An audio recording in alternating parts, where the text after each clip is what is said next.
Hello, Cornerstone Kids. I am so glad you are here with us at Cornerstone Kids Online. We have some great things planned. You will learn this month's theme and memory verse, sing a great worship song, and watch this week's true Bible story. At the end, you will have a chance to pray together as a family. But before we get started, let's review our Cornerstone Kids values.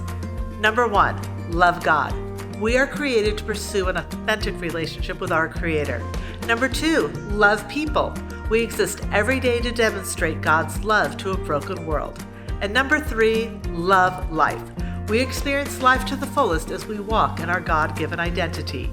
If you do each of these things each day, you can change not only your life, but the lives of others. Have a great week.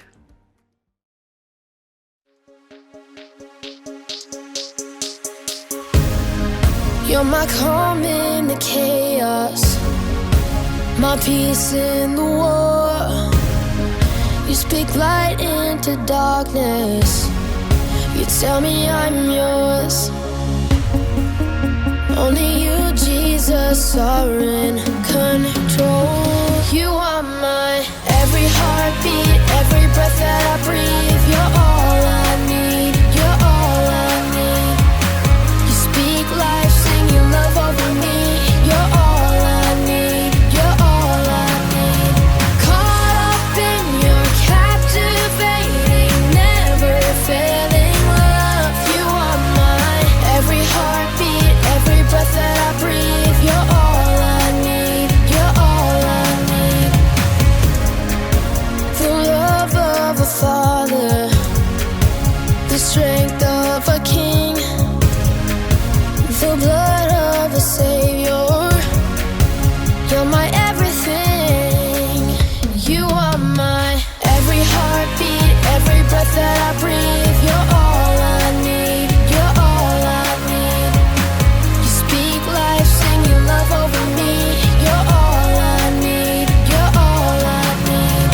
Caught up in your captivating, never failing love. You are my every heartbeat, every breath that I breathe. You're all I need. You're all I need.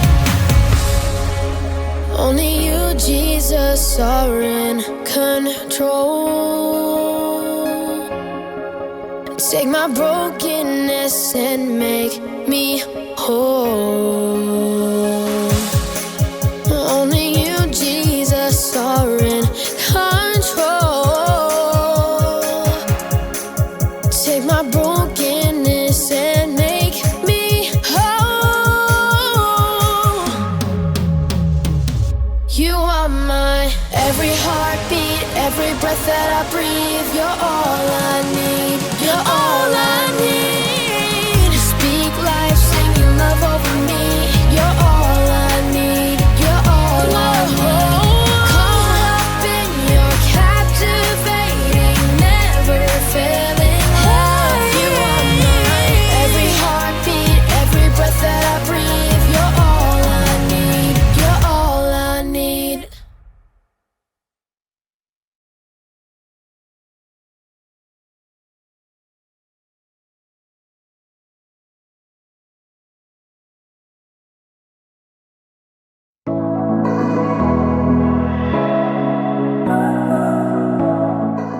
Hello everyone, my name is Haley. It's summertime! And we're talking about what it means to make waves. Because what you do today can change the world around you. There's lots to do in the summer. Sometimes it can get crazy. Woo! Woo! Oh. And sometimes you just want to go outside and relax and blow some bubbles. Look at them just floating in the air, not a care in the world. And sometimes if you're really gentle, you can catch one. Oh. And if you're not, bye-bye bubble. Bye-bye bubble. Fact, the bigger the bubble, the more gentle you have to be. You can't be too crazy, or you'll just end up with soap all over the ground. But when you slow down, think about what you're doing before you do it, and don't lose control, you can make some big bubbles. In today's story, we'll hear about a time when the all-powerful, incredibly strong Son of God chose to be gentle. I'll see you soon.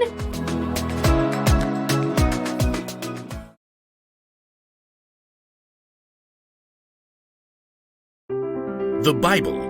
It's 66 books of history, stories, letters, and poetry that fit together to form God's one big story. The epic adventure of how He created us and loves us so much that He made a way to rescue us. As we travel through the Bible, from Genesis to Revelation, we discover people who met God and found their lives changed forever. Now, for an amazing story. Inspired by the book of Mark, chapter 10, verses 13 through 16. As Jesus traveled, teaching and healing people, He grew more and more popular. Crowds gathered everywhere He went, and people clamored for His attention. Jesus' friends must have felt like they were on a wild ride some days. This is all getting out of hand. Some days we hardly get to talk to him. It's like we're just here for crowd control. Jesus has the Pharisees going after Him at every turn, and half of Galilee wants Him to heal a blister or fix a sore toe. As Jesus and His friends traveled toward Jerusalem, they stopped at a town across the Jordan River. Once again, religious leaders tried to heckle Jesus. They won't leave Him alone. After the Pharisees finally left, the disciples gathered around Jesus. At least he gets a break now. Yeah, and we get to actually hang out with Him. Just us. No loud, demanding crowds. It's a ruckus. Jesus' friends looked up to see another group coming their way. Moms, dads, and a whole group of small children. You gotta be kidding me. We're not running a babysitting service. They probably want Jesus to bless their kids. He's been busy all day with leaders and people with real needs. He doesn't have time for a bunch of snotty toddlers. Many families must have had the same idea because they all made their way towards Jesus. Some kids ran around shrieking, while others held tightly to their parents and watched with big eyes. Please, could Jesus bless my little girl? And my boys, if He could just lay His hands on them. I brought my little granddaughter. Hold it. Jesus can't see you right now. He's tired. Not to be harsh, but he's got bigger fish to fry. You know who you're asking to talk with? I saw Jesus face down the wind and waves. He can heal sickness and turn one meal into a feast for 5,000. And you want Him to waste His time singing Itsy Bitsy Spider. When you put it like that. Jesus heard the commotion. He quickly came forward to see for himself. Sorry. These people want you to bless their kids. Yeah, they're about to turn this place into a circus. Don't worry, we'll get him out of here. Stop. What?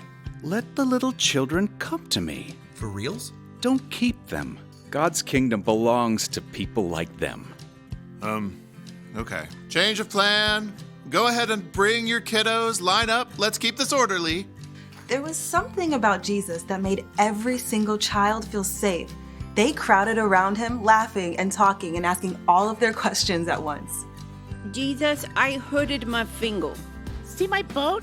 It goes swoosh underwater, but my daddy won't let me fish with him at night because it's past my bedtime. And do you like rabbits? Jesus, I want to play hide and seek.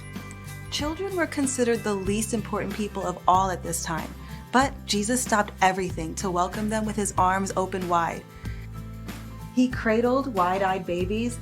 He scooped up wiggling toddlers to sit on His lap. Jesus may have even played hide and seek with a few rambunctious 3-year-olds. I think he's actually enjoying this. He's really good with them. It's been way longer than he spent talking to the Pharisees. Jesus, who could command a wild storm to stop with the power of His voice, chose to gently rock a fussy baby. He blessed a 4-year-old as she told her epic story, and He may have even healed a few skinned knees. After a time, Jesus looked up to smile at His friends and the grown-ups who watched. What I'm about to tell you is true. Anyone who will not receive God's kingdom like a little child will never enter it. Us? Like kids? Jesus was not just showing the crowd that children were important. He was actually telling them that they needed to come to Him just like those kids, full of imagination and ready for adventure, and with complete trust that all of their needs would be met. Looks like those kids need a couple more people for tag. I'm in. Why not? Jesus made it clear to his followers that every single child is valuable to God and that God can give you the strength to be gentle.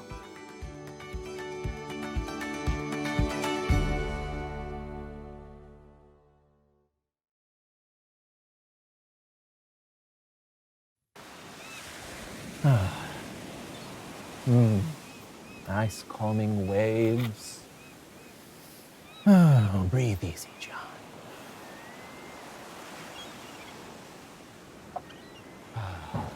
Hey, John.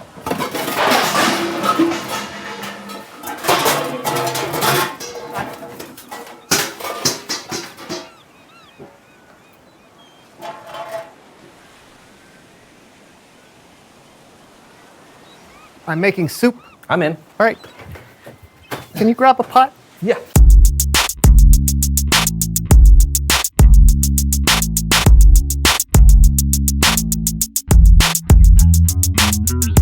Hello, everyone. That's Brandon. And that's John. And this is the So and So Show. What an unnecessarily confusing way to begin the show. Oh, I don't know. I thought it was exactly as confusing as it was supposed to be. What are we doing on the show today, John? Oh, buddy, are you ready? Oh, what? For what? Are you ready to consider a rumble?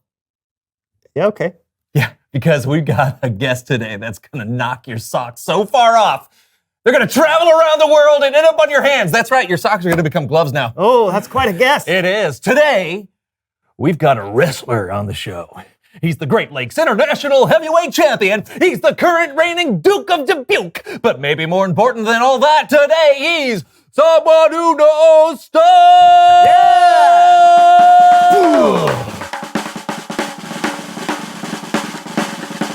Oh! Yeah! Come on in. Nice to meet you, nice to meet you! Oh. Hello, sir. Tell everyone who you are and what you know. Yeah.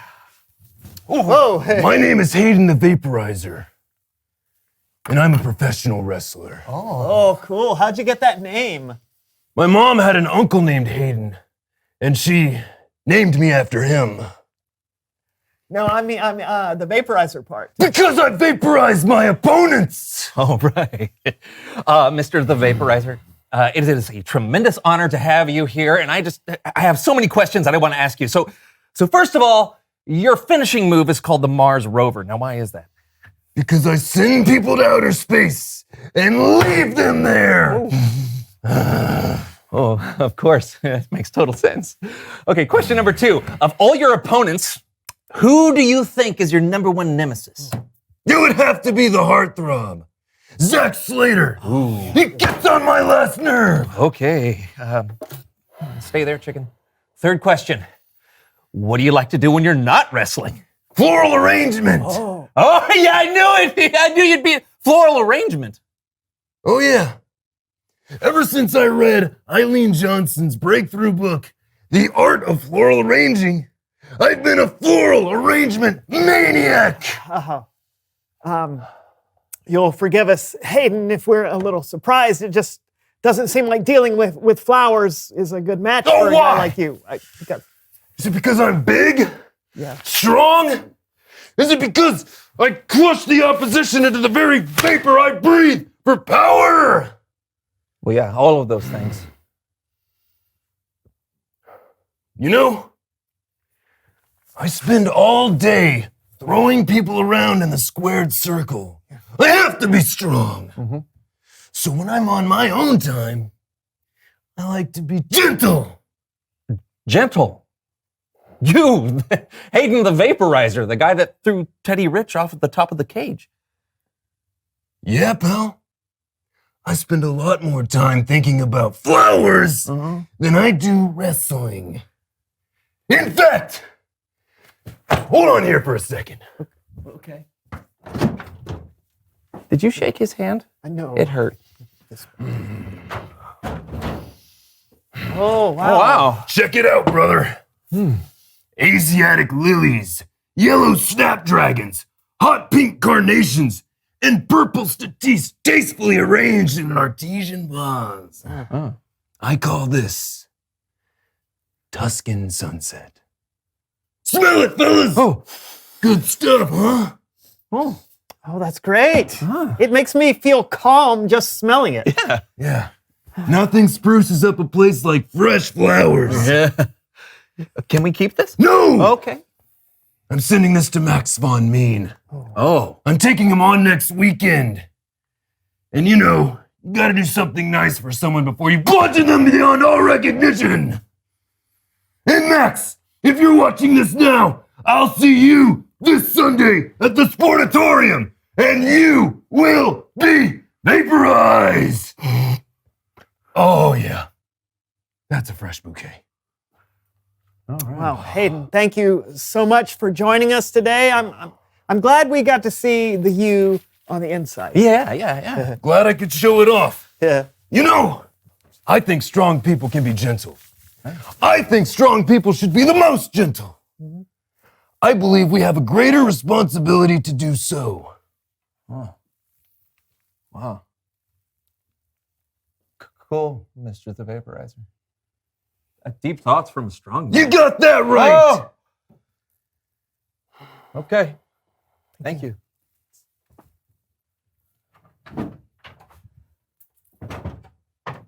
Wow.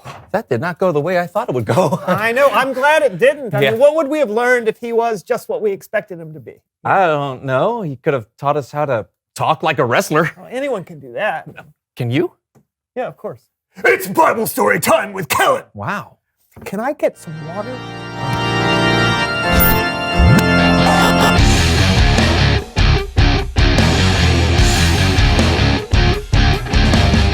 Hey, fellas. Hey, Kellen, I hope you've got a killer Bible story for us today. That's right, we're ready to have our worlds rocked. Okay. I'll see what I can do. Thanks. Today's story comes from the book of Mark. It's a short story that can sometimes be overlooked about people who can sometimes be overlooked. Check out Laundry Theater.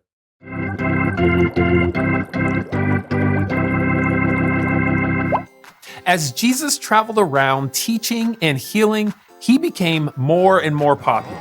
Crowds of people followed Jesus to see what he would say and do. People had heard stories of Jesus' power. He could give sight to people who couldn't see. He could make people walk. He was strong enough to calm a storm. People knew Jesus was important. Some people brought their children to see Jesus so that he could bless them. But even though meeting Jesus was important, it wasn't always easy.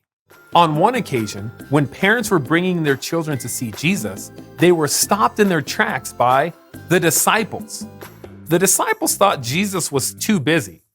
He had people to heal and a message to spread. He didn't have time to deal with kids, right? But wait, Jesus had time after all. He got angry with the disciples for keeping the children away. He said, "Let the little children come to me. Don't keep them away. God's kingdom belongs to people like them." So the disciples did what Jesus said. They let the little children come. Jesus blessed the children as they came to him. He held them in his arms. Maybe the disciples got in on the fun too. We don't know for sure how long Jesus spent with the children, but we do know that the all-knowing, all-powerful, incredibly strong Son of God took time to be gentle and took time to show the little kids that they were loved. The end. Jesus said to his disciples, "What I'm about to tell you is true. Anyone who will not receive God's kingdom like a little child will never enter it." That's how important children are to Jesus. He said that even grown-ups should come to God like little children, full of fun and wonder, and with a trust that all their needs would be met. Everyone is valuable to God, no matter how small or how overlooked. Did that rock your world, fellas? It did. Hey, we're learning a lot about gentleness today, Kellen. I love how Jesus took the time to be gentle. Yeah, even though we usually talk about how strong he is. Being strong doesn't mean you can't also be gentle. Sometimes I think it takes strength to be gentle. When you get all angry or you get really passionate about something, your first instinct might be to get all gruff and tough. But if you choose to be gentle, you can calm situations down. You can save relationships. You can make an amazing flower arrangement. Sure. Thanks for the story, Kellen. You bet. I'll see you guys next time. Bye. Man, what a great show. I agree. Yeah. Reveal! No, shh. Did you not listen to the entire show, man? Oh. Just be gentle. Yeah, Gentle. you're right. Let me try again. Reveal the question. Today's question is, why is it sometimes hard to be gentle? I think it's hard to be gentle when someone says something that makes me mad or hurts my feelings. Oh, yeah. And it's hard for me when I get impatient. Like when I'm trying to help my dad understand how to use his phone and he just doesn't get it. You have to turn the phone around, Dad. This is a video call. No, you don't put it to your ear. I'm looking right down your ear canal, Dad. I can't. Yeah, so gentleness can be hard. So you'll need to rely on God and the Holy Spirit to help you. Yes. After all, it takes strength to be gentle. Yes. You okay? Yes, I am good. I'm fine. I'm gentle. Me too. Until next week, that's John. And I'm not Brandon. And this was the So-and-So Show. Stay gentle, everyone. That is fluffy broccoli. Not a lily? What would you call Those are it? yellow daffodils, Oh, brother. man. Oh, I thought there was a back scratcher. But I'm doing. Oh, careful, Easy brother. there, easy there. If you break this, I will break you. No. I'm gonna put this one in like a like that. Yeah, that's right. Don't ever do that to a flower, bro. I'm the king of floral arrangement. Yeah. What did you say? I said vaporizer is the king of floral arrangement. Yeah, that's right, Phils. Now you're catching on.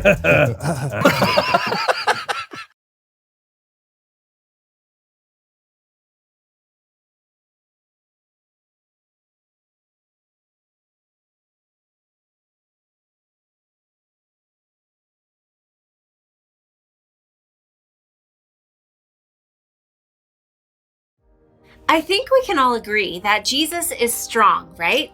He healed the sick. He stopped a thunderstorm. He brought people back from the dead. And yet, Jesus took time to care for little kids. That takes gentleness. Gentleness is something we all need from time to time. Don't get me wrong. There's a time for crazy. Woo! Then there are times when you need to be gentle. Like when you're around babies or little kids, or when you're around someone who's sick, or even someone who's really sad. Being gentle means taking the time to think about someone else's needs. It's slowing down, thinking about what you're doing before you do it, and not losing control. It's kind of strange, but it actually takes strength to be gentle. Like when you're super excited, woo! Oh, or when you're angry or frustrated. You have to be strong to really get yourself under control. And then you can make a big difference in the world. Woo, woo, woo. And if you don't think you've got enough strength to be gentle, check this out. When you put your trust in Jesus, God gives you the Holy Spirit to help. So listen closely. Here's the one thing to remember today. God can give you strength to be gentle. See, you don't have to go crazy to make waves, but it's still fun sometimes. Woo-hoo! Yeah!